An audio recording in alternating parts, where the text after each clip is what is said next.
ये हदीस की किसी भी किताब में मुझे दिखा दें, किसी भी किताब में हू बहू यही जुमला, जी without any difference of wording. जैसे इन्होंने कहा कि जी मोहम्मद सल्लल्लाहु अलैहि वसल्लम ऊँटनी के दूध को और पेशाब को मिलाकर उसे पीने के लिए कह रहे हैं कि शिफा मिलेगी, ये रिकमेंड कर रहे हैं। अगर ये जुमला जी ये दिखा दें हदीस की किसी किताब में, तो ठीक है, मैं इनके दावे को मानने के लिए तैयार हूं। पॉइंट नंबर जी 1, और इसे चैलेंज नंबर 1 समझ लीजिए, क्योंकि मेरी आदत है, मैं चैलेंजेस बहुत करता हूं। आगे बढ़ते हैं। ये जो जी हदीस है, ये बुखारी शरीफ में मेरे मुताले के मुताबिक तकरीबन 12 जगह आई है। मुस्लिम शरीफ में भी ओ तकरीबन 4 से 5 जगह, जहां तक मैंने इस्तिखराज किया है, तखरीज की है, इतनी जगह है। इसके अलावा नसाई में और हम्म दीगर कुतुब हदीस में कसरत से इस रिवायत का जिक्र मौजूद है। लेकिन हम्म ये रिवायत सिर्फ और सिर्फ हजरत अनस से रिवायत है, ये भी याद रखिएगा, एक ही सहाबी से रिवायत कई अच्छा किताबों में आई है, लेकिन रावी सिर्फ एक ही है, सैयदना अनस रदी अल्लाह ताला अन्हु। ये जो हदीस है, ये जी जी इनका बचा कुचा सरमाया है, इन्हें कुछ मिलता तो है नहीं हमें काउंटर करने के लिए, या फिर हमारे जी ऊपर लॉजिकल आर्गुमेंट्स लाकर हमें जेर करने के लिए इन्हें कुछ मिलता नहीं है, तो फिर ये यही हदीस उठा लेते हैं। और ये कहते हैं कि तुम्हारा हम्म मजहब भी तो कहता है कि तुम ऊँट का पेशाब पियो, खुद तुम्हारे आका हम्म सल्लल्लाहु अलैहि वसल्लम ने ऐसा ऐसा किया।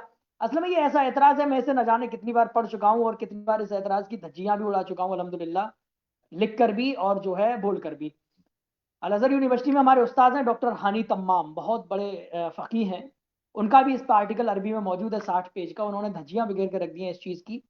ये चीज़ें हो गई, मैं रिफ़र कर रहा हूँ उन लोगों के लिए ताकि जो अरबी जानते हो वो उनके आर्टिकल को पढ़ें। आते हैं इनके एतराज़ के जवाब की तरफ। वो ये, इस एतराज़ के हमारे पास कई जवाब हैं, 5 भी हो सकते हैं, 6 भी हो सकते हैं, बढ़ भी सकते हैं। पॉइंट नंबर 1 जी ये समझिए कि ये जो हदीस है, ये स्पेसिफिक कंडीशन में वारिद हुई है।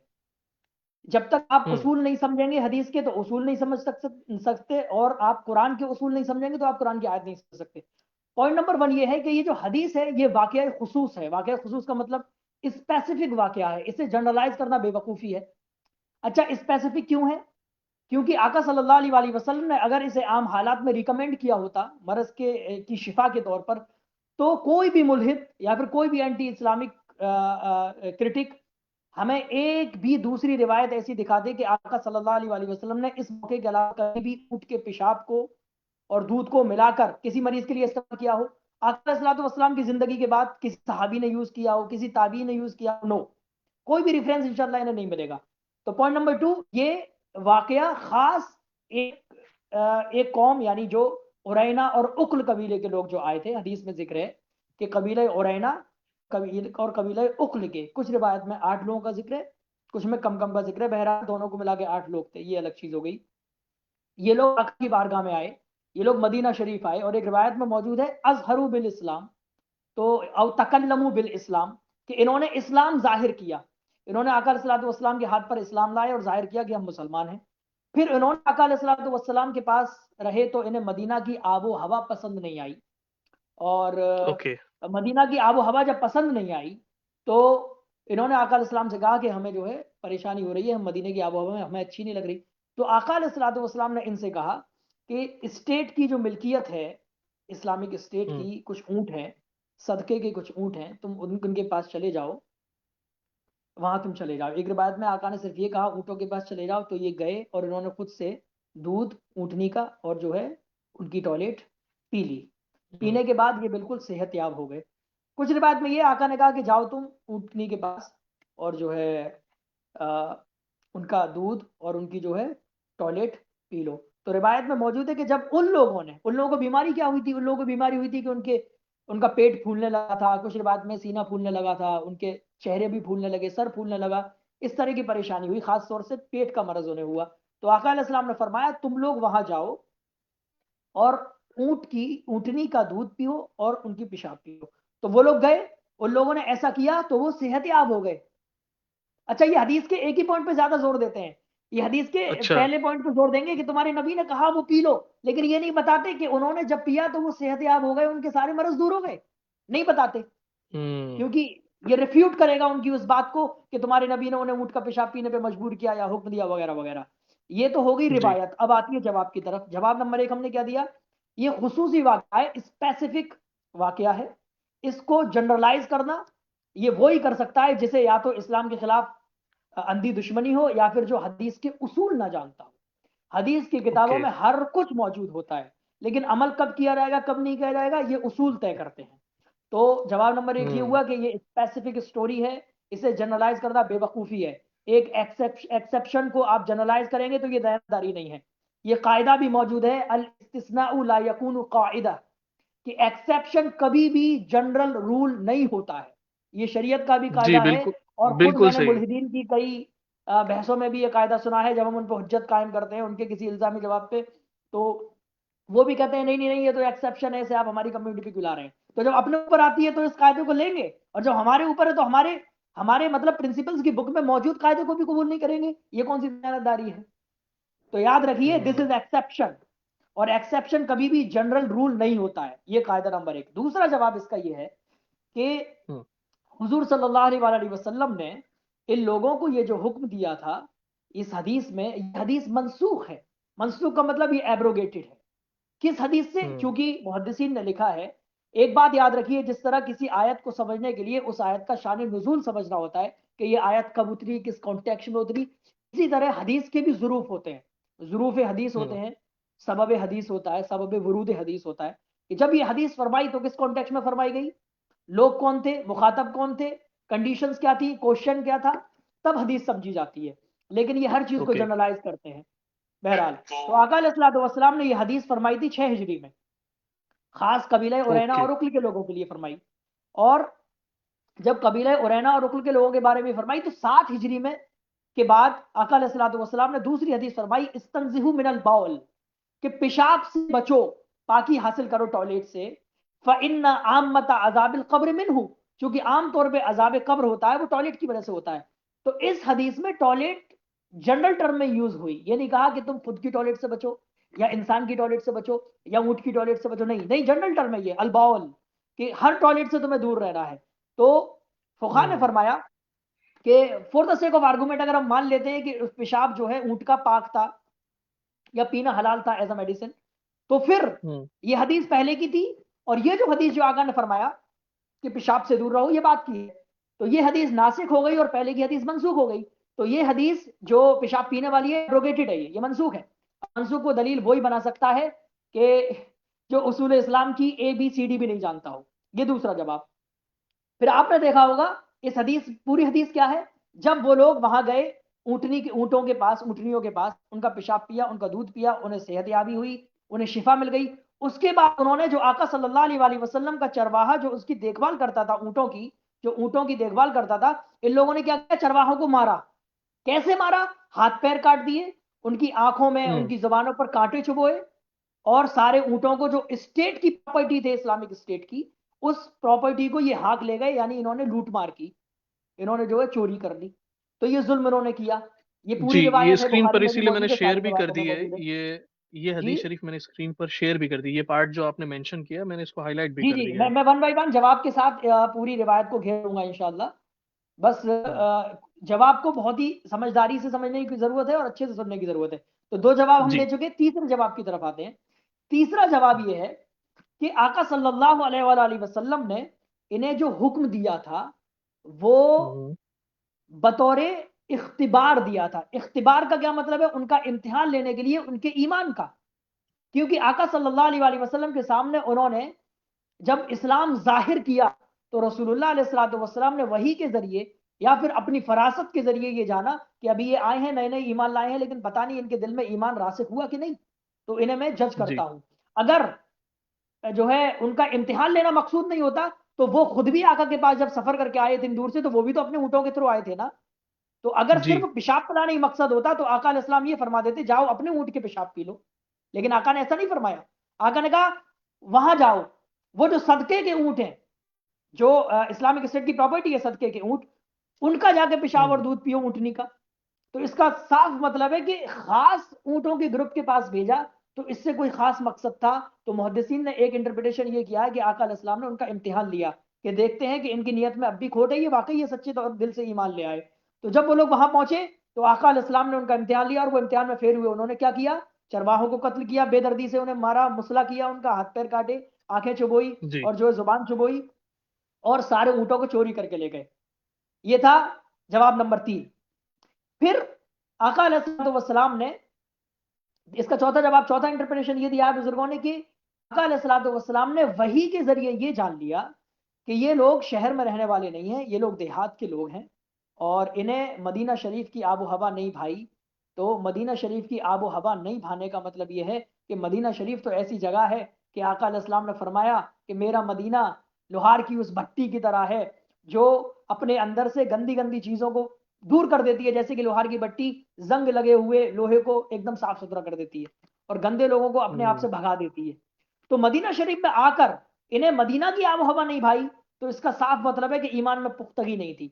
तो आका अलैहिस्सलातु वस्सलाम ने वही के जरिए ये जाना कि इनकी जो शिफा है वो इसी चीज में है। किसमें? जो सदके के ऊंट हैं, इन्हीं के ऊंटनी है, इनके दूध में और उनके पेशाब में।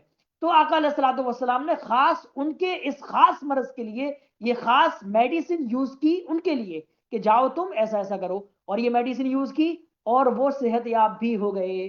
तो हर जवाब से ये साबित होता है कि ये जो वाकया है ये स्पेसिफिक है, इसे जनरलाइज करना बेवकूफ़ी है, किसी भी फकीह ने इसे जनरलाइज नहीं किया। और आगे आते हैं जिन्होंने जनरलाइज किया है उनके क्या जवाब आते हैं, क्या दलाल है, उस पर भी हम गुफ्तगू करेंगे। फिर आका ओके। अलैहिस्सलातु वस्सलाम को जब ये खबर पहुंची कि इन लोगों ने ऐसे ऐसे चोरी की है और जो है चरवाहों को कत्ल किया है बेदर्दी से और दीन इस्लाम को इन्होंने नकार दिया, ये मुर्तद हो गए। तो आका अलैहिस्सलाम ने उनके पीछे लोगों को भेजा, जाओ उन्हें पकड़ के लाओ। फिर उन्हें पकड़ के लाया गया, फिर उनके भी हाथ पैर काट दिए गए सजा के तौर पर, और इनकी भी आंखों को जो है चुबो दिया गया और जो है पथरीली जमीन में इन्हें प्यासा छोड़ दिया गया। ये क्यों किया गया? किसास के तौर पर, क्योंकि इन्होंने कैसा किया कत्ल चरवाहों के करने साथ, की वैसा वजह ही से। इनके साथ किया गया। तो इस पर एतराज नहीं जी होना जी। चाहिए। और अगर किसास के तौर पर नहीं था तो ये कहें कि ये मुसला किया गया, तो फिर ये मालूम होना चाहिए कि दूसरी रिवायत मौजूद है कि ये मुसला यानी हाथ पैर काटना, आजा को काट देना, उसकी मुमानियत नाजिल होने से पहले का वाकया है। इसके बाद आका अलैहिस्सलाम मुसला के लिए हमेशा मना करते रहे। खुद बुखारी की हदीस में मौजूद है, साहबी ने फरमाया कि इसके बाद आका अलैहिस्सलाम सदका ज्यादा देने की ताकीद करते थे और मुसला ना करने के लिए लोगों से कहा करते थे। ये इतने जवाब हुए। एक और जवाब के आगे बढ़ते हम्म, हैं। एक और जवाब जिसका ताल्लुक लुगत से है, यानी लिंग्विस्टिक जवाब है, मैं चाहता हूं इसे जरूर दिया जाए ताकि जी लिंग्विस्टिक जी। जवाब इन मुल्हिदीन तक पहुंचे और उन्हें मालूम रहे कि फुका जो होते हैं, जो इस्लामिक ज्यूरिस्ट होते हैं या फिर इस्लामिक स्कॉलर्स होते हैं, वो किस लेवल की बात करते हैं। असल में कुछ लोगों ने ओके। यह फरमाया, कुछ बुजुर्गों ने, कि कुछ अहादीस में सिर्फ दूध का जिक्र है कि ऊंटनी के दूध पी लो जाकर, और कुछ में यह जिक्र है कि दूध पी लो जाकर और उनकी पेशाब से इस्तिंशाक करो। इस्तिंशाक का मतलब स्निफिंग, उसे सूंघो हल्का सा नाक में चढ़ा के, इस तरह करके। इस तरह की रिवायत हम्म। है। कुछ रिवायतों में यह जिक्र है कि उनके दूध पियो और पेशाब पियो, यानी पहले दूध का जिक्र है। कुछ रिवायतों में पहले पेशाब का जिक्र है कि पेशाब पियो और दूध पियो। तो कुछ बुजुर्गों ने एक लिंग्विस्टिक जवाब यह दिया है कि असल में मुसन्नफ इब्न अब्दुल रज़्ज़ाक में एक सरीह रिवायत मौजूद है इब्राहिम नखई से रदी अल्लाह तआला अन्हु। उन्होंने कहा कि ऊंट का पेशाब में इस तौर पर कोई बुराई नहीं है कि लोग उसे स्निफ किया करते थे बीमारी के लिए, बीमारी से शिफा पाने के लिए उस दौर हम्म। में। तो मालूम यह हुआ कि ऊंट के पेशाब से जो मरज हासिल हुआ, जो जो शिफा हासिल हुई, या ऊंट के पेशाब को जो उन्होंने इस्तेमाल किया, तो उसमें दोनों का एहतिमाल है, स्निफिंग का भी और पीने ओके। का भी। और जब एहतिमाल आ जाए तो दलील इतनी मजबूत नहीं रहती। उसूल में कहा जाता है इज़ा हम्म। जाअल एहतिमाल बतल अल इस्तिदलाल। जब कई ऑप्शंस आ जाए तो तुम्हारी दलील लाना, इस्तिदलाल लाना, एक ही एहतिमाल को पकड़ के सामने वाले को टॉर्चर करना, ये बिल्कुल बातिल और इनवैलिड हो जाता है। लिंग्विस्टिक जवाब यह है कि जिन हदीसों में यह जिक्र है कि इशरबू मिन अलबानिहा, कि उनके दूध पियो ऊँटनियों के, व अब वालेहा, और उनके पेशाब भी पियो। तो बुजुर्गों ने फरमाया असल में इशरबू मिन अलबानिहा जो है ये तो ठीक है कि ऊँटनियों के दूध पी लो, लेकिन आगे जो अब वालेहा जो लफ्ज आया ना कि पेशाब भी पियो, तो इसका ताल्लुक हम्म। पीने के वर्ब से नहीं है, बल्कि यहाँ पे एक वर्ब है जो महजूफ है, जो ओमिट की गई है। और अरबी में इस तरह की बातें आम है, बल्कि अरबी ही में नहीं बल्कि पूरी दुनिया और हर लैंग्वेज में। जैसे मैंने आपसे कहा, अरे भाई आज जैसे मेरे घर पे कोई मेहमान आया और मैं कहूँ अरे भाई थोड़ा बहुत खाना पानी तो खा लो, तो खाने का ताल्लुक तो खाने से है लेकिन पानी का ताल्लुक खाने से नहीं है। ये उर्फ हम्म। लुगत में ऐसा होता है, जनरली हर लैंग्वेज में इस तरह के अल्फाज यूज होते हैं। तो अरबी में ये जो कहा गया कि इशरबू मिन अलबानिहा, उनके दूध पी लो, व अबवालिहा, और उनकी पेशाब, तो पेशाब का जो वर्ब है वो यहाँ पे ओमिट है, उसका मतलब ये है इस्तंशिकू, और उसे स्निफ कर लो। और यही वर्ब हमने ओमिट क्यों माना? क्योंकि सरी हदीस मुसन्निफ इब्न अब्दुल रज़्ज़ाक में मौजूद है इब्राहिम नखी की रिवायत से कि वहां पर यह है कि इस्तिंशाक करते थे मरज से हासिल करने के लिए कुछ लोग। तो ये सारे हम्म। जवाब हमने आपको दिए, इससे साफ समझ में आ गया कि बुखारी शरीफ की इस हदीस को लेकर इसे जनरलाइज करके पूरी मुस्लिम कम्युनिटी पे चस्पा करना, ये या तो इस्लाम की अंधी दुश्मनी की वजह से है, या फिर इस्लाम और शरीयत के और फिक के उसूल ना मालूम होने की वजह से है, या फिर इसलिए है कि आदमी धर्मी दिखा रहा है, वो समझने की कोशिश नहीं कर रहा। अच्छा, थोड़ी सी आगे और आते हैं, कुछ हम जो हमारे इस्लामिक स्कूल्स ऑफ ज्यूरिस्ट हैं, हमारे जो चार मजहब फिक हैं, इमाम मालिक के फॉलोअर्स, इमाम शाफी के फॉलोअर्स, इमाम अहमद बिन हंबल के फॉलोअर्स, और इमाम अबू हनीफा रदी अल्लाह ताला अन्हुम अजमाइन के फॉलोअर्स। अच्छा, जी। इमाम आजम अबू हनीफा जो हनफी स्कूल ऑफ ज्यूरिस्ट है, इनके नजदीक तो सारे जानवर, चाहे उनका गोश्त खाया जाता हो या ना खाया जाता हो, सारे जानवरों का पेशाब भी नापाक है, चाहे उनका गोश्त पाक हो खाने वाला हो या ना खाने वाला। इसी यही मौके पे इमाम शाफी का भी है। और दुनिया में तकरीबन 45% हनफी मुसलमान हैं, ये बात याद रखिएगा। और इमाम शाफी के मानने वाले तकरीबन 23 to 25% है इस दुनिया में। अब रह गए इमाम मालिक के मानने वाले और इमाम अहमद इब्न हंबल के मानने वाले। इमाम अहमद इब्न हंबल के मानने वाले और इमाम मालिक के मानने वाले जो फॉलोअर्स हैं, ये दो स्कूल्स ऑफ ज्यूरिस्प्रूडेंस हैं इस्लाम के। ये कहते हैं कि नहीं, इस हदीस से ये साबित होता है कि आका ने ऊंट का पेशाब पीने का उन्हें हुक्म दिया, तो मालूम हुआ कि ऊंट माकुलुल लहम है, माकुलुल लहम का मतलब उसका गोश्त खाया जाता है। तो इस हदीस से ये समझ में आता है कि वो जानवर जिसका गोश्त खाना जायज है, उसका पेशाब भी पाक है। ये किसने कहा?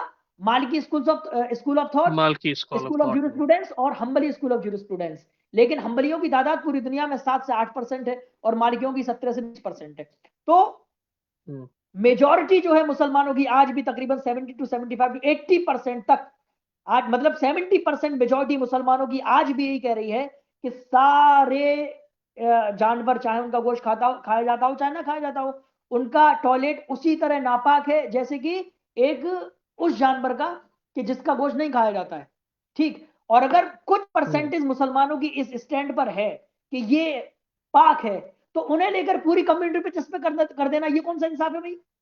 मुल्हिदीन अक्सर इंसाफ सही। इंसाफ इंसाफ जुल्म ये सब चिल्लाते रहते हैं, तो यहां इंसाफ नहीं दिखाएंगे, वो सिर्फ अपने मतलब में इंसाफ दिखाया जाएगा। इसके अलावा एक जवाब ये भी है कि अगरचे ये लोग ये कहते हैं कि जिन जानवरों का गोश्त खाया जाता है उसका पेशाब पाक है, नापाक नहीं है, लेकिन वो हरगिज ये नहीं कहते कि ये बड़ा मुकद्दस है, कि इससे हमें नहाना है, इसे हमें पीना है। आदतन और यूजुअली ऐसा नहीं होता, समझ गए? फिर उसका एक वो जवाब ये भी मेडिसिन कि और आका बेनिफिट्स के अलैहिस्सलाम ने, इशू में इसको करेंगे। जी इसको मेडिसिन और अगर कोई हेल्थ बेनिफिट का भी रिक्वायर्ड होगा तो इसको यूज करेंगे। वो मैं जवाब दे रहा हूं, वो पांचवा जवाब दे रहा हूं, वो तो हमारे नजदीक भी हो जाएगा।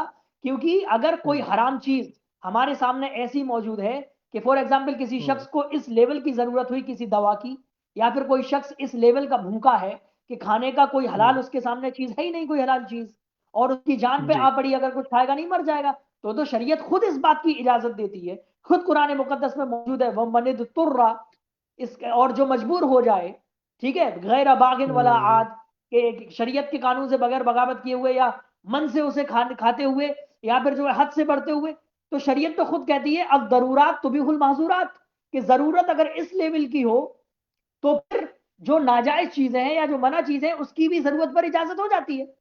तो अगर किसी शख्स के पास इस लेवल का मरज है या इस लेवल की जरूरत है कि सिवा उस चीज के कोई दूसरी हलाल चीज नहीं है, तो शरीयत जरूरत के मुताबिक उसे इस्तेमाल करने की इजाजत देती है। यही कॉन्टेक्स्ट आप इस हदीस में भी ले सकते हैं कि जब वह लोग मदीना शरीफ में आए, मदीना शरीफ की आबो हवा उन्हें पसंद नहीं आई और उनका जिस्म जो है ऐसा वैसा हो गया, तो आका अलैहिस्सलातु वस्सलाम ने जी। देखा कि यहाँ की आबो हवा इन्हें पसंद नहीं आई, तो लामुहाला दवा इन्हें फायदा नहीं करेगी। तो आका ने देखा कि इन्हें जो दवा पसंद करेगी, अपनी वही इलाही से जाना या फिर अपनी फरासत और इल्म से जाना, कि अल्लाह ने जो इल्म दिया है उससे जाना कि इनकी जो शिफा है उसी में है। तो आका ने जरूरतन जब उनके मरज की कोई और दवा मौजूद नहीं थी, तो उन्हें इस चीज का हुक्म दिया स्पेसिफिकली, उन्हीं लोगों को स्पेसिफिकली उनके उसी स्पेसिफिक मरज में स्पेसिफिकली उसी चीज का हुक्म दिया पीने का। तो हर चीज तो स्पेसिफिक है, उसे जनरलाइज करना ये बददयानती नहीं है और क्या है। इतनी बात समझ में आ गई।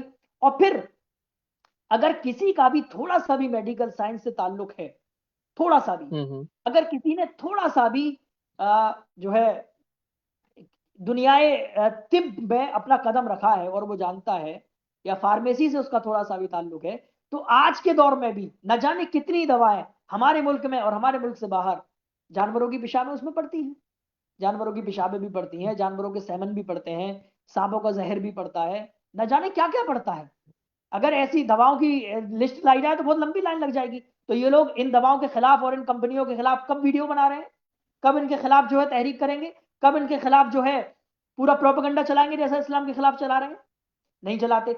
इसके अलावा ऊंट के पेशाब को देखकर मुझे उम्मीद है कि मेरा जवाब आप तक अच्छे से पहुंच गया होगा और सारे एस्पेक्ट सारे नाहियों से पहुंच गया होगा। मैं चाहता हूं कि जी जी काउंटर सही। रेस्पॉन्स भी दिया जाए कि हमारे इंडिया हम्म। में, हमारे मुल्क में बहुत बड़ी एक एक शाखा है मेडिकल साइंस की, वो है आयुर्वेद। और आयुर्वेद हम्म। में जिसका भी ताल्लुक है, या बीएमएस करने वाले जितने भी लोग हैं, वो भी इस बात को जानते हैं कि आयुर्वेद में बहुत सारी दवाएं ऐसी हैं जिनमें जानवरों की ये चीजें पड़नी है, बगैर इनके काम नहीं होगा। हम्म। खुद हमारे हिंदुस्तान में पंचगव्य के नाम से न जाने कितनी चीजें हैं, और पंचगव्य क्या है ये किसी पे छुपा नहीं है ना। गाय का गोबर है, और जो है उसका जी। उसकी टॉयलेट है, और घी है, बटर है, वगैरह वगैरह, दूध है, इन सब के मिक्सचर को पंचगव्य बोलते हैं। इससे बहुत सारी दवाएं हमें आज भी दी जा रही हैं। इसके खिलाफ कोई वीडियो नहीं बनाएगा, ना कोई प्रोपेगेंडा करेगा, ना कोई ये कहेगा कि देखो जी। देखो, जबकि वो जनरल टर्म में यूज हो रही है।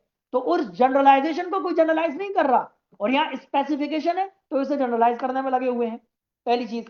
फिर एक और चीज ये, हमारे हिंदुस्तान में, हमारे एंशियंट इंडिया का जो मेडिकल साइंस है, उसमें सुश्रुत जी। संहिता की बहुत बड़ी अहमियत है।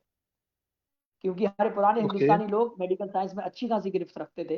तो मैं चाहूंगा कि सुश्रुत संहिता का आप जो स्क्रीन शेयर कर दें और लोगों को ये दिखा दें जी। कि सुश्रुत संहिता ऐसी किताब है कि जिसमें खुद ऊंट की टॉयलेट ही को नहीं सिर्फ, बल्कि न जाने कौन कौन से जानवरों की टॉयलेट को रिकमेंड किया गया, सिर्फ इसलिए कि ये ये फला देखिए। मरज में फायदेमंद है, ये फला मरज। मैं चाहता हूं पहले ऑनलाइन सोर्स शेयर करिए। सुश्रुत संहिता सूत्र ये स्थान मूत्र प्रवर्ग अध्याय नंबर 45, चैप्टर 45, ये देखिए। एंड वर्स नंबर 222 से लेकर 228 तक। मैं चाह रहा हूं कि ऑनलाइन सोर्स पहले शेयर किया जाए। नॉलेज, अ, ऑनलाइन सोर्स जो आपने ऊपर नॉलेज लिखा हुआ है, ऊपर टैब जो खुले हुए हैं उसमें देखिए। जी आप देखिए। तो ये हमारे, चले ये देख लेते हैं, ये हमारे सामने हिंदी का एडिशन है, हिंदी ट्रांसलेशन है सुश्रुत संहिता का। तो आप देख सकते हैं सुश्रुत संहिता में सूत्र स्थान मूत्र वर्ग अध्याय नंबर 45 और वर्ष नंबर 220 से 228 तक। देखें साफ साफ ये लिखा हम्म। हुआ है, बल्कि ये पूरी फसल है, पूरा सेक्शन है। अथ मूत्र वर्गा, यानी टॉयलेट्स का बयान कि कौन सी टॉयलेट किस जानवर की किस चीज में यूज होगी। अब देखें, थोड़ा सा ऊपर करें इसे, देखिए ये क्या लिखा हुआ है वर्ष 220 221 में, गाय का मूत्र। तो इस वर्ष में गाय का टॉयलेट किन किन रोगों में फायदा देता है वो इस्तेमाल हुआ। आगे बढ़िए, वर्ष नंबर 222 लाइए, इससे आगे वाली। इसमें देखिए भैंस की टॉयलेट का जिक्र है। मैं आपको दिखा दे रहा हूं, आप लोग तफसील से पढ़ सकते हैं, आर्काइव पे इसकी आपको पीडीएफ भी मिल जाएगी, ऑनलाइन सोर्स भी मिल जाएगा आपको विजडम वाले पे। अब फिर देखिए इससे अगले वर्ष में बकरी के मूत्र के बारे में है। और फिर वर्ष नंबर 224 में देखिए भेड़ी यानी भेड़ के टॉयलेट के बारे में है। और आगे बढ़िए इससे 225 में, इसमें देखिए घोड़ी के टॉयलेट के बारे में है। इससे आगे बढ़िए हस्ती यानी हथनी के टॉयलेट के बारे में है। वर्ष नंबर 227, इसमें देखिए गदही का मूत्र यानी जो जो गधे की जो वाइफ होती है उसके टॉयलेट के बारे में है। अब देखें वर्ष नंबर 228 पे लिखा है ऊंटनी का मूत्र, यानी ऊंट के टॉयलेट में जी। किन किन रोगों के लिए दवा है। देखें क्या लिखा है सुश्रुत जी ने, ऊंटनी का मूत्र शोथ, कुष्ठ, उदर रोग, उन्माद, मारूत, विकार, क्रम रोग और अर्श को नष्ट करता है। उदर मनुष्य रोग का पेट मूत्र, के मर्ज को कहते हैं। जी जी जी, अभी हम देख लेंगे इंग्लिश ट्रांसलेशन। आप ऊपर खोलिए जो आपने टैब खोला हुआ है इसके जस्ट आगे, देखें ये हम इंग्लिश ट्रांसलेशन भी आपको दिखा देते हैं सुश्रुत समता के चैप्टर 45, सूत्र स्थान के चैप्टर 45 श्लोक वर्ष नंबर 220 से 228 तक। देखें यूरिन ग्रुप, ये पूरा पूरा सेक्शन है सुश्रुत संहिता में। देखें किन किन के यूरिन है, the urine of cows, buffaloes, goats, sheep, mules, horses and camels are, वगैरह वगैरह। फिर आगे क्या लिखा है, they are light and are used as purifying agents and will prove curative in diseases due to the derangement of the vayu and kapha. अब देखें, as well as in worms in the intestines, obesity, poisoning, abdominal glands। ये देख रहे हैं क्या लगाया, abdominal glands, वही हम्म। Abdominal problem जो उन लोगों को हुई थी, ओरेना वाले लोगों को, पाइल्स सही। वगैरह वगैरह। आगे बढ़े, 1 बाई 1 वर्स दिखाते जाएं, और मैं चाहता हूं कि यहाँ इन्होंने देख ली, हिंदी में देख ली, डायरेक्ट उस पे आ जाए, ऊंट वाले पे। द यूरिन ऑफ काउ, अगला the urine of she goat, the urine of she buffalo, the urine of she goat, आगे द यूरिन ऑफ आस, ठीक है, आगे चलिए, क्या है, और चलो और चलो और चलो, यहाँ द से यूरिन ऑफ, इससे आगे देखें, the urine of camel proves beneficial in cases of oedema. देखें आप भाई साहब, leprosy, abdominal dropsy, insanity, worms in the intestines. अब मैं कह रहा हूं, ये जो एक्स मुस्लिम जो बने फिर रहे हैं और हदीस उरैना जो स्पेसिफिक है उसे जनरलाइज कर रहे हैं, सुश्रुत संहिता की इस चीज के खिलाफ वो कब वीडियो बना रहे हैं और वो कब प्रोपेगेंडा फैला रहे हैं कि सुश्रुत संहिता में जनरलाइज ये किया गया है, जनरली बयान किया गया कि इन नमाज में ऊंट का जो है पेशाब फायदा देता है। देखें, मतलब डबल स्टैंडर्ड देखिए आप। उससे ज्यादा खतरनाक चीज जब दूसरी तरफ पाई जा रही है तो आपकी जुबान बंद है। और एक नॉर्मल चीज स्पेसिफिक स्पेसिफिक कंडीशन में स्पेसिफिक ऑप्शन इस्लाम में पाया जा रहा है, तो आप उसे जनरलाइज करके पूरी दुनिया में शोर मचा रहे हैं। इसका मतलब है कि आपका ताल्लुक ना तो रिफॉर्मिंग से है, आपका ताल्लुक ना इंसाफ और जस्टिस से है, सिर्फ और सिर्फ आप इस्लाम की दुश्मनी में अंधे होकर ये जुल्म कर रहे हैं मुसलमानों पर, कि उन्हें मिसगाइड करने की कोशिश कर रहे हैं। इससे जस्ट आगे वाला टैब खोलिए, नॉलेज वाला टैब, इससे आगे वाला, यही, हाँ, ये देखें, ये ऑनलाइन सोर्स देख लीजिए, सुश्रुत संहिता का, ठीक है, चैप्टर, ये सुश्रुत संहिता चैप्टर नंबर 45, ये वाटर ग्रुप है, नीचे आइए, टॉयलेट ग्रुप होगा, ये मेट्रिकल टेक्स्ट, आगे आइए, नीचे आइए, जाइए, ये मिल्क का बयान चल रहा है, इससे नीचे होगा, वो सेक्शन बिल्कुल अलग है, आइए आइए, क्लैरिफाइड बटर हो गया, ये और नीचे जाइए, हनी ग्रुप हो गया, देखें लिखा होगा टॉयलेट ग्रुप या यूरिन ग्रुप, यही द यूरिन ग्रुप। देखें, ये ऑनलाइन सोर्स देख लीजिए आप, सुश्रुत संहिता का द यूरिन ग्रुप, क्लियरली इस बात को मेंशन किया सुश्रुत संहिता ने। इसके अलावा मेडिकल साइंस की किताबों में भी ये चीजें मिल जाएंगी। बहरहाल, मैं समझता हूं हमारी गुफ्तगू पूरी हो चुकी होगी इस टॉपिक पर, मैं अपना जवाब दे चुका हूँ। मैं चाहता हूं कि इसमें मैं एक चीज और ऐड कर दूं, वो ये ऐड करूं कि ये जो चीजें मैं दिखा रहा हूं सुश्रुत संहिता की, मैं हरगिज इसलिए नहीं दिखा रहा कि हम कैमल यूरिन को जनरलाइज कर रहे हैं पीने के लिए। पूरे आलम इस्लाम में आज भी वो लोग, यानी ये 70% मुसलमान जो कहते हैं कि हर तरह का टॉयलेट नापाक है, चाहे जानवर, हलाल जानवर का हो, चाहे हराम जानवर का, चाहे इंसान का, और वो 30% लोग, बल्कि 25 to 30% मुसलमान जिनका ताल्लुक मालिकी और हम्बली स्कूल ऑफ ज्यूरिस्प्रूडेंस से है, वो भी अगर कहते हैं कि नहीं, हलाल जानवर का टॉयलेट जो है पाक है, तो उन्होंने भी कभी जनरली इसे पीने का हुक्म नहीं दिया। उन्होंने जनरली ये नहीं कहा कि इसे पियो, इसे नहाओ और इससे मुंह धो, बड़ी मुकद्दस है, इसके अंदर फला चीज विराजमान है, नहीं, उनने भी ऐसा नहीं कहा, किसी ने भी ऐसा नहीं कहा। और वो इस चीज का अगर यूज करते भी हैं तो वो भी तभी यूज करते हैं ना वैसा मेडिसिन यूज होता होना हो, ठीक है। तो मालूम ये हुआ कि इस तरह की चीजें ये लोग सिर्फ और सिर्फ इस्लाम के खिलाफ प्रोपेगेंडा फैलाने के लिए करते हैं।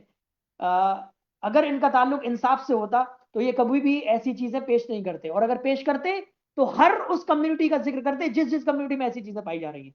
तो उम्मीद है कि हमारे ये सारे जवाबात बिल्कुल क्लियरली आप तक पहुंच चुके होंगे और आपने बड़ी तफसील से इनके जवाब समझ लिए होंगे। अब अगर कोई और सवाल हो तो मुझे बताएं, और अगर कोई सवाल करना चाहता हो तो ऑनलाइन सवाल ले सकते हैं उसका। ओके, ओके, काम करते हैं, मैं लिंक दे देता हूँ, अगर कोई ज्वाइन करना चाहे तो वो ज्वाइन हो करके सवाल कर सकता है। इसके अलावा भी अगर किसी का कोई क्वेश्चन हो हमारी टीम में से या जो लोग अभी ज्वाइन हैं तो वो भी क्वेश्चन कर सकते हैं इसी टॉपिक के मुताबिक। जी, मैंने ये कमेंट में पिन कर दिया है, ये लिंक, आप लोग इस लिंक के थ्रू ज्वाइन हो सकते हैं अगर कोई किसी को कोई सवाल हो। ओके, आप कुछ ये कहना आपने चाहेंगे? बहुत, जी बहुत तफसील से आपने हर पहलू इसका आपने उजागर किया कि भाई ये स्पेसिफिक कंडीशंस में ख़ास केमिकल्स के साथ ख़ास कंडीशंस में क्योरेबल हो सकता है, but it's not a regular food, और it's not a regular consumable substance. तो ये काफ़ी अच्छा रहा। I'll wait for anybody else जो कोई अगर कोई क्वेश्चन करता है। वैसे मैंने नोटिस किया है, आप अगर गौर से देखें हजरत, इनकी हरकतों को, ये जो लोग हैं, क्या स्टैंडर्ड है इनका एकेडमिक मुझे नहीं पता।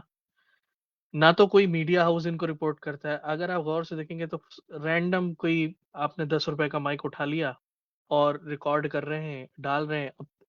अब हमारी मुसीबत ये है कि फिलहाल इंडिया में इतनी मुसीबतें हैं, इतनी प्रॉब्लम्स है, गवर्नमेंट इन चीज़ों पे ध्यान नहीं देती है कि ये लोग किस तरह से डिवाइड सोसाइटी में क्रिएट कर रहे हैं, हेट्रेड फैला रहे हैं, लोगों के लिए मिसकंसेप्शन फैला रहे हैं। अब अगर किसी मुस्लिम के बारे में अगर ये परसेप्शन बन जाए कि भाई वो पेशाब पीते हैं माज़अल्लाह या इस तरह की चीज़ें, तो उनको फिर सोसाइटी में लोग नेग्लेक्ट करेंगे। ये प्रॉब्लम है और ये हेट प्रीचिंग है। और इंडियन लॉ के अंदर 295 सी ए और अलग अलग सेक्शंस के अंदर जो पुराना पीनल कोड था बीएनएस में भी ये ऑलरेडी मौजूद है। इसमें 3 साल तक की सजा है इस तरह की हेट्रेड फैलाने के लिए। लेकिन अब इन लोगों पे या तो गवर्नमेंट की नजर जाती नहीं है या जो भी मामला है, लेकिन इन लोगों को तो बिहाइंड द बार्स होना चाहिए इस वक्त। लेकिन खैर, जो जहालत ये फैलाएंगे, कोशिश हम करेंगे कि उसका एक के बाद एक जवाब देते जाएं। और आपका सबसे पहले तो बहुत शुक्रिया, आपने इस मौजू को बहुत तफसील से, बहुत ही एकेडमिक अंदाज में कवर किया, इसका जवाबात दिए। किसी का ये भाई मेरे आपकी पास आवाज कोई बहुत स्लो आ रही है, आवाज तेज कीजिए। मेरी आवाज जी अभी बेहतर है क्या? जी जी, अब ठीक है। तो कोई सवाल ठीक लेके है। नहीं आ रहा है तो फिर छोड़िए, स्ट्रीम बंद करते हैं। आई थिंक किसी का कोई और सवाल नहीं है। अच्छा, कुछ लोग हैं, अगर वो सवाल करना चाहते हैं तो हैंड रेस करें प्लीज। अगर आपका कोई सवाल रह गया हो या फिर कोई ऐसा ना आए जो छूट गया हो जवाब में, तो आप भी बता अच्छा, दें एक दो कि चीजें बाद जो में मैं कोई बीच में उछले ना। पूछना, आपका फ्लो नहीं तोड़ना चाह रहा था, उछलने की एक दो आदत चीजें बहुत जैसे है। आप जी। लोगों को उछलने की आदत बहुत है। इतने सारे जो मैंने जवाब दिए, इन सबको इग्नोर करके वो चीज लेके आएंगे जो मैंने ना कही हो। इसलिए जो मैंने नहीं कही है वो आप कह दीजिए या याद दिला दीजिए। नहीं, एक दो चीजें जो बीच बीच में मुझे क्लिक की थी, मैं पूछना चाह रहा था, लेकिन फ्लो था आपका तो मैं नहीं तोड़ना चाह रहा था। जैसे जी आपने जी कहा नापाक, इन जनरल टर्म्स जी। व्हाट इज दिस, नापाक क्या है? अच्छा, नापाक का मतलब ये है कि वो हमारे जिस्म से लग जाए या कपड़े से लग जाए, तो शरीयत ने जो कंडीशन बयान की है उस कंडीशन पर अमल करते हुए उसे पाक कर लेना पानी से धोकर। ये यहाँ यानी नापाकी उसे का मतलब धोना ये है। साफ करना जरूरी है? हाँ, जाहिर है, जो कंडीशन बताइए कि कितना लगेगा तब धोना पड़ेगा, कितने का माफ है कितना हम्म। नहीं है, वगैरह वगैरह। अच्छा, एक चीज और मुझे याद आ हम्म। रही है, मैं चाह रहा हूँ उसे भी मैं ऐड कर दूं। बहुत अच्छा जी। जवाब है वो ये है कि अ, जो अभी मैंने जो इस्लामिक स्कूल्स ऑफ स्टूडेंट्स का जो इख्तलाफ बताया, जिसमें 70% के करीब मुसलमान यही कहते हैं कि हर तरह का पेशाब नापाक है, और 30% लोग जो हम्म। ये कह रहे हैं कि वो पाक है उस जानवर का जिसका गोश्त खाया जाता है। तो उन्हें हम्म। वो इसी हदीस से दलील लेके आते हैं, हदीस उरैना, ऊंट के पेशाब वाली, जो अभी जिस पे हमारी बहस हो रही है। और हम लोग कहते हैं वो हम्म। हदीस स्पेसिफिक थी, और अगरचे for the sake of argument वो पहले थी, तो फिर वो एब्रोगेट हो गई इस हदीस से, जो आका ने फरमाया इस्तंजिहु मिनल बाउल, कि पेशाब से खुद को दूर हम्म। रखो, क्योंकि आमतौर पर अजाब कब्र इसी से होता है। इमाम इब्न मुलक्किन ने अल बदरुल मुनीर में फरमाया कि ये जो रिवायत है कि पेशाब से खुद को दूर रखो, ये बहुत सारी सनदों से मरवी है, और अल्फाज के इख्तलाफ के साथ, और सब जो है मजबूत सनदें हैं और मजबूत रिवायत है। मैं इमाम तहावी का जवाब जिक्र करना चाह रहा हूँ, जो शरह मानिल आसार में इमाम तहावी ने जवाब दिया है। इमाम तहावी कहते हैं जी। कि देखें, अगर दोनों तरह की रिवायतें हम सामने रखें और अक्ल हम्म। थोड़ी सी दौड़ाएं, तो चंद चीजें हमारे सामने आती हैं। वो ये कि अगर आप ये कहो कि ऊंट का गोश्त हलाल है खाना, इसलिए उसका पेशाब पाक है, तो आपके कानून के मुताबिक ये है कि जिसका गोश्त पाक है उसका पेशाब भी पाक है, क्योंकि आपने ये कहा कि ऊंट का गोश्त पाक है, इसलिए हम उसका गोश्त हम्म। खाते हैं। इसी तरह जो जो जानवर जिनका गोश्त पाक है, हलाल है खाने में, उसका पेशाब भी पाक है। तो इमाम तहावी कहते हैं अगर ऐसा है तो ये बताइए इंसान का गोश्त पाक है कि नहीं। इंसान के गोश्त हम्म। के पाक होने पर तो पूरी उम्मत का इजमा है, किसी का इख्तलाफ नहीं, हम्म। लेकिन इसके बावजूद वो हराम है। और इसका टॉयलेट भी इंसान का वैसे ही नापाक है। तो जब इंसान का गोश्त पाक होने के बावजूद इसका टॉयलेट जब नापाक है, तो फिर इससे बढ़कर किसी दूसरी मखलूक में क्यास आप कैसे कर सकते हैं। ये बहुत अच्छा जवाब है जो इमाम तहावी ने अकलन और नकलन दिया है। इसके अलावा एक और चीज मैं ऐड करना चाहूंगा, वो ये है कि जब भी दूसरे स्कूल ऑफ ज्यूरिस्प्रूडेंस ने इसे जो है पाक या हलाल कहा या फिर हम लोगों ने इनकार किया, तो उस बात को हमेशा याद रखना चाहिए, वो हरगिज उसको ये नहीं कहते कि ये मुकद्दस है, इसका मुंह धो कि इसका ये बनाओ कि इसका वो बनाओ, इसे उसमें मिलाओ, ऐसा हरगिज नहीं है। बल्कि सिर्फ और सिर्फ जरूरत के वक्त ही। आप देखते होंगे सूडान वगैरह और बहुत से अरब कंट्रीज में इसकी जो है दवाई बना के वगैरह बेची जाती है, तो ये पैसा मेडिसिन जरूरत के लिए, क्योंकि उनके पास इस चीज के अलावा कोई दूसरा इलाज मौजूद नहीं है। तो मैं समझता हूं कि अब अच्छा, मेरे मेरा जवाब एक में पूरी सवाल, तौर एक से एक एक मेरा सवाल है जी हजरत, इसको भी एड्रेस कीजिएगा। अरब जी, कंट्रीज क्या से ऐसी सवाल है? पिक्चर्स आ रही हैं कि कॉमन सिचुएशन में कोई हाँ। शख्स बॉटल में भर के पेशाब आम जिंदगी में या तो पी रहा है, या वो वजू हम्म, कर रहा है माजल्ला, या हम्म, वो उसको अपने ऊपर डाल रहा है। इसका क्या हुक्म है हम्म। इस्लाम में? नहीं नहीं, देखिए, कॉमन लोगों की अगर ऐसी वीडियोस आती हैं तो ये हमारे इस्लामी कानून पर हुज्जत नहीं हो सकती। फॉर एग्जाम्पल, पूरी दुनिया से ऐसी कानूनी चीजें, ऐसी जनरल चीजें आती हैं कि मुसलमान खुलेआम शराब पी रहे हैं, मुसलमान खुलेआम नऊजुबिल्लाह जिना कर रहे हैं, मुसलमान खुलेआम माँ बाप को हम्म। गाली दे रहे हैं, तो उसको दलील आप नहीं बना सकते इस चीज पर। और जितनी भी कॉमनली वीडियोज आती हैं वो उन्हीं लोगों की आती हैं जो अरब कंट्रीज के बद्दू और देहाती लोग होते हैं, जिनका ताल्लुक ऊंटों से ही रहता है। तो उन लोगों की अगर इस तरह हम्म। की वीडियो आती है तो ये हिमाकत है, बेवकूफी है। वो ऐसा क्यों कर रहे हैं? अगर कोई ऐसी वीडियो किसी ऐसे शख्स के जरिए आए जो बहुत बड़ा आलिम है, हम्म। फकी है, शरीयत में हुज्जत है लोगों के लिए, तो आपकी दलील ठीक होगी, क्योंकि उसके फतवे पर कौम जो है अमल कर रही है। लेकिन अगर कोई बद्दू ऐसी हम्म। हरकतें दे रहा है तो भाई वो हमारे लिए दलील थोड़ी होगा।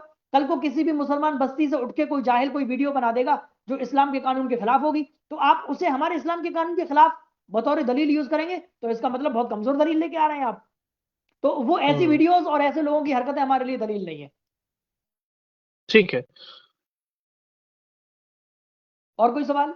बहुत शुक्र नहीं नहीं, बहुत शुक्रिया। आई थिंक मैं देख रहा हूँ ऑनलाइन भी कोई सवाल नहीं आया है। किसी का और कोई सवाल है हमारे पार्टिसिपेंट्स में से तो वो पूछ सकता है। अगर सवाल नहीं है तो स्ट्रीम खत्म करें, और मैं समझता हूँ इतना काफी होगा लोगों के लिए इंशाल्लाह। जी जी। भाई मुझे इजाज़त है, एक सवाल था मेरा। जी जी। जी, अरे इरशाद फरमाएं। बहुत जी, शुक्रिया, अस्सलाम वालेकुम आइए। रहमतुल्लाहि व बरकातहू मुफ्ती साहब। जी, मुफ्ती फरमाइए। साहब, मेरा ये सवाल था कि मैं चूंकि एलोपैथी में प्रैक्टिस करता हूँ, कुछ इंजेक्शन ऐसे आते हैं जो ह्यूमन यूरिन से बनाए जाते हैं, यही नहीं, कुछ स्टेरॉइड्स भी ऐसे आते हैं जिनको ह्यूमन यूरिन से एक्सट्रैक्ट किया जाता है। ऐसे इंजेक्शंस या ऐसे मेडिसिन का बतौर इलाज इस्तेमाल करना, ये कहाँ तक सही है? जवाब मैंने डॉक्टर साहब दे दिया शायद, लेकिन मैं फिर से रिपीट कर देता हूँ तफसीली, क्योंकि आपने बिल्कुल सेपरेटली क्वेश्चन किया है। तो देखें, और माशाल्लाह आप डॉक्टर हैं, मेडिकल साइंस के आदमी हैं, तो आपने हमारे दावे को साबित कर दिया कि बहुत सी मेडिसिन ऐसी हैं जिनमें आज भी ये चीजें पड़ रही हैं, लेकिन ये मुरीदीन उनके खिलाफ नहीं बोलते, ये उनके खिलाफ वीडियो नहीं बनाते, ये उनके खिलाफ कंपेन नहीं चला रहे। मैं सही कह रहा हूं ना? जी जी तो बिल्कुल, जैसे ह्यूमन गोनाडोट्रोपिन हार्मोन्स आता है, एक उसका जी जी इंजेक्शन आता है, और एक अच्छा। यूरोकाइनेज एक इंजेक्शन जो ह्यूमन यूरोकाइनेज इंजेक्शन होते हैं, ये जी जी टोटल ह्यूमन यूरिन से एक्सट्रैक्ट किए जाते हैं। यही नहीं, एक इंसुलिन इंजेक्शन आता है, ह्यूमन एक्टोपिक इंसुलिन, ये भी हम्म। ह्यूमन ब्लड से ही एक्सट्रैक्ट करके लिया जाता है। तो इस तरह की जो मेडिसिन वगैरह है उनका इस्तेमाल के मुतालिक पूछ रहा हूँ। हाँ, इसका यानी फिकी हुक्म आप पूछ रहे हैं। आपने जी जो जी बातें बिल्कुल। बताई हैं ये समझिए, ऐसी दवाइयों की मैं पूरी लिस्ट मेरे पास मौजूद है अल्हम्दुलिल्लाह, कि किन किन चीज़ों से बन रही हैं। और आपका बहुत शुक्रिया कि आपने ऑन स्पॉट आके हमारी इस बात की तायीद कर दी। चूंकि अरबी में कहा जाता है साहिबुल बैत अदरा माफी, घर वाला जानता है कि घर की असली हालत क्या है, जिसे हम हिंदी में कहते हैं कब्र का हाल मुर्दा जाने, who does it knows it better. तो आप मेडिकल फील्ड के हैं, तो आपके जुबान से ये बात वो हुज्जत रखेगी जो मेरी जुबान से नहीं रखेगी। आदमी कह सकता है आप मेडिकल फील्ड के नहीं है, आपने ये दावा गलत किया। बहरहाल, आपका बहुत शुक्रिया कि मेरे दावे की दलील आपने दी। इसका जवाब ये है कि उलमाए किराम ने इस तरह की जो दवाएं हैं जिनमें हराम चीजें पड़ती हैं, इन हराम चीजों के उतने इस्तेमाल की इजाजत मजबूरन और जरूरतन दी है, क्योंकि उस मर्ज की दवा इन चीजों के अलावा किसी और चीज से बनाई ही नहीं जा रही। जब बनाई नहीं जा रही, तो फिर जो इन मरजों का मरीज होगा वो शिफा कैसे पाएगा? तो उलमा ने फरमाया कि अद जरूरात तुबीहुल महजूरात, जो कानून है शरीयत का, कि जरूरत इस लेवल की हो तो ऐसी सूरत में जो ममनू चीज है, जिनसे मना किया गया है, उनका जरूरत भर इस्तेमाल जायज है। इस कायदे के मुताबिक ऐसी दवाएं कि जिनमें ऐसी हराम चीजें हैं और इन दवाओं के अलावा कोई भी प्योर हलाल दवा उस मर्ज की मौजूद नहीं है, इनके अलावा कोई दूसरा ऑप्शन नहीं है।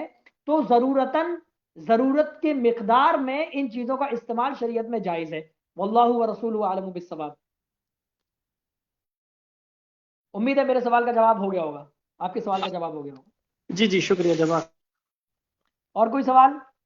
और किसी भाई का कोई सवाल है तो ले सकते हैं वो। ठीक है, मैं समझता हूं। तो ये भाई स्ट्रीम हो चुकी और लोगों के सवाल नहीं है, तो वेट करने का कोई फायदा नहीं है। जिसे सवाल करना होगा वो डायरेक्ट करेगा। ठीक है, बहुत शुक्रिया मुफ्ती साहब, आप तशरीफ लाए, आपने वक्त दिया, आपका वक्त बहुत कीमती, मैं जानता हूँ। तो हर वक्त आप रिसर्च और राइटिंग और लर्निंग इन्हीं चीज़ों में एंगेज रहते हैं, लेकिन आपकी मोहब्बत है, आप मेरे इसरार पर तशरीफ ले आते हैं। अल्लाह आपको अच्छा रखे, आपके वक्त में बरकत दे, आमीन आमीन। आपके इल्म में बरकत दे, इंशाल्लाह और और कंटिन्यू, हमारी मोहब्बतें। किसी ना किसी चीज में डिस्कशन करते रहेंगे इंशाल्लाह। जी जी जी, मुझे अगर ऐसा कोई दूसरा एतराज़ मिलता है तो फिर मैं आपको अप्रोच करूंगा इंशाल्लाह, और आप वक्त देते रहेंगे तो ये सिलसिला जारी रहेगा। इंशाल्लाह इंशाल्लाह और ये जैसा कि कुरान ने कहा, जाल हक व ज़हक़ल बातिल, तो इंशाल्लाह ये सिलसिला जारी रखेंगे। ये इंशाल्लाह एपिसोड 2 इंशाल्लाह था इंशाल्लाह, इसके बाद आपको फिर हम तकलीफ देंगे, और अल्लाह ने चाहा इंशाल्लाह। तो हम ये हमेशा सिलसिला ऐसी जारी तकलीफ रहेगा। बर्दाश्त करने के लिए तैयार है। बहुत बहुत शुक्रिया, आपकी मोहब्बत है ये अपने भाई के लिए। आप लोगों का ठीक है, शुक्रिया अल्लाह ताला सुनने हम के सबको लिए, तशरीफ लाने के लिए, हक कबूल करने की और तौफीक दे। हमारे हक में दुआ करते रहिए, हुजूर के हक में दुआ इंशाल्लाह। करते रहिए। और फी अमानिल्लाह, अस्सलामु अलैकुम व रहमतुल्लाहि वालेकुम तआला व अस्सलाम। बरकातहू।